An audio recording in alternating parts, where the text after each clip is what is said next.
Και εγώ να σας πω ότι μια υπέροχη βραδιά απόλαυσαν όσοι βρέθηκαν στο συνεδριακό κέντρο Grand Hall στο Grand Resort Λαγονήσι την περασμένη Παρασκευή, καθώς ο Γιάννης Καρακάσης, Master of Wine και ιδρυτής του 50 Great Greek Wines, ανακοίνωσε τη λίστα των 50 καλύτερων κρασιών που αναδείχθηκαν σε διαγωνισμό που έγινε στις αρχές του μήνα στη Σαντορίνη. Πάμε να δούμε τι μας είπε ο ίδιος, καθώς και στιγμιότυπα από τη βράβευση των παραγωγών. Το μενού της βραδιάς επιμελήθηκε ο Executive Chef του Grand Resort Λαγονήσι, Χρύσανθος Μανολόπουλος.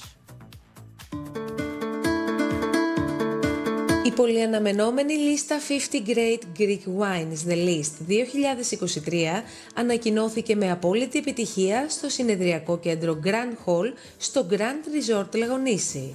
Κεντρικό σκέλος της βραδιάς ήταν η απονομή των βραβείων στους παραγωγούς σε συνέχεια της διεξαγωγής του διαγωνιστικού σκέλους που έλαβε χώρα στη Σαντορίνη στις αρχές του μήνα.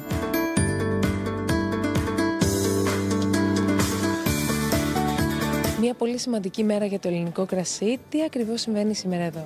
Όντως, είναι μια πολύ σημαντική μέρα. Στο Grand Hall του Grand Resort Λαγονήσι δίνουμε βραβεία στα 50 καλύτερα κρασιά που συμμετείχαν στο 50 Great Greek Wines. Είναι το τρίτο edition.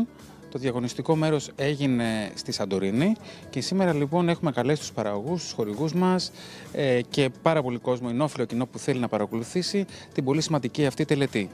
Το σημαντικό για το 50 Great Greek Wines είναι ότι αμέσως μετά την απονομή κάνουμε δράσεις στο εξωτερικό με αποτέλεσμα τα τελευταία 2 χρόνια να έχουμε κάνει προωθητικές ενέργειες σε περισσότερες από 10 χώρες.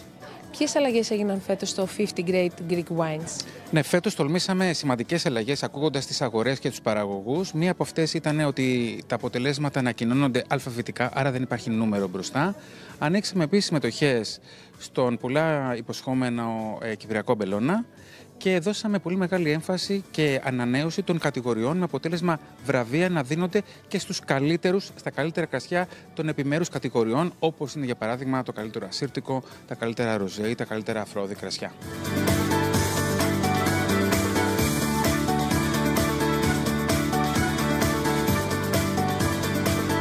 Μεταξύ άλλων, βραβεία στους νικητές παρέδωσε ο Food and Beverage Director του ξενοδοχείου Grand Resort Λαγονήσι, Σπύρος Φράγκου.